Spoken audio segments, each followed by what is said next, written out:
The Union Hill Elementary School serves students in kindergarten through 6th grade in Worcester, Massachusetts.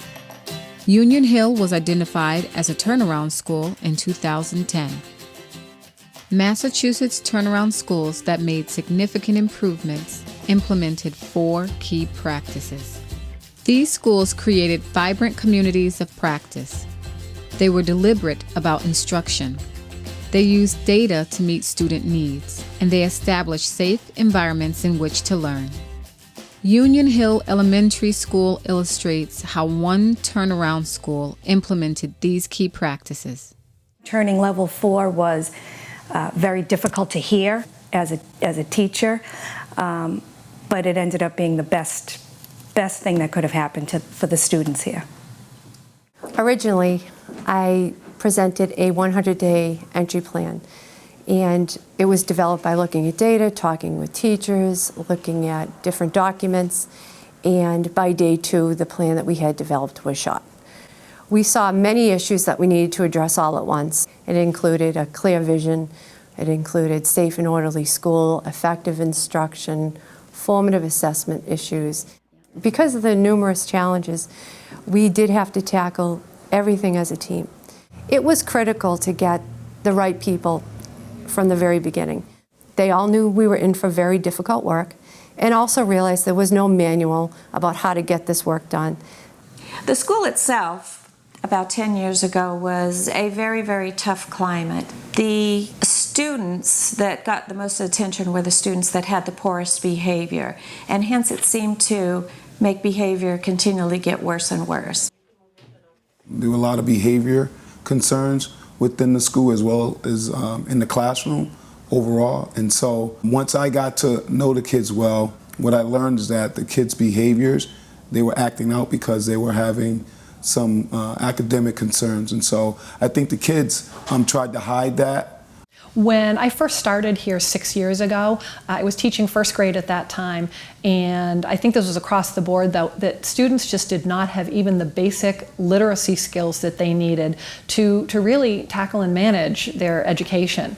So our foremost job at that time was getting kids to read and write effectively.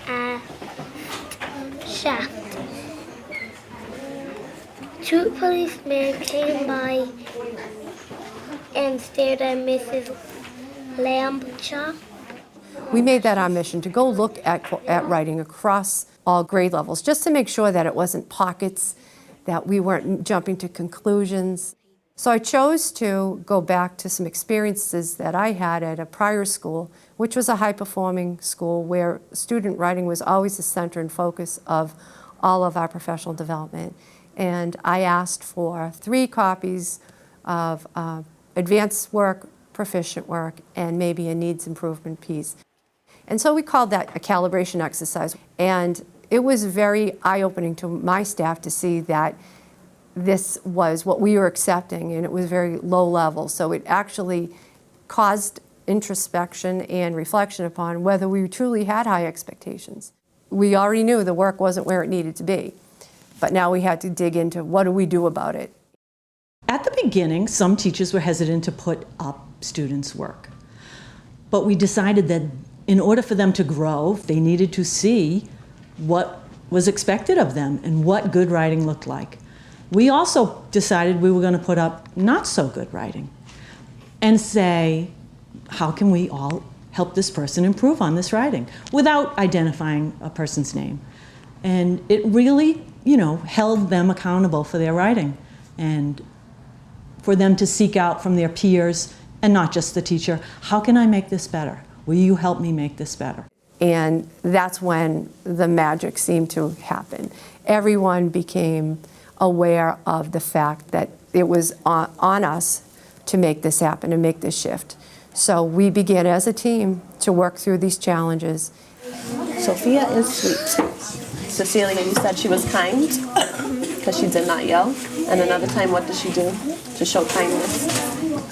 We found that common planning time, which was originally something foreign to our teachers, was an opportunity to speak richly and freely about concerns and challenges that we're presenting in the job. Within the instructional leadership team, we identified experts that were willing to have other teachers come in and view their writing, view lessons they had set up that worked well and produced great writing. We found teachers who were willing to go and observe. Everybody really was willing to go and observe, and of course so we had a specific intent when we did the grand rounds. When we are making inferences about character traits, what kind of clues does the author give us?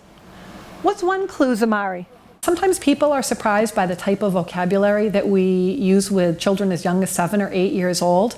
But what I've found is that language is very powerful for kids. They are primed right now to pick up every word that we use with them and own it if you use it effectively and repeatedly with them.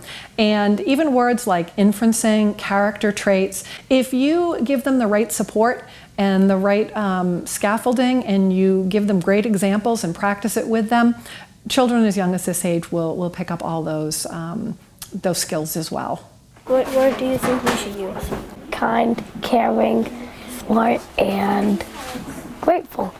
There's always a sense of urgency at the school. The team that we have working here wants the very best for our students.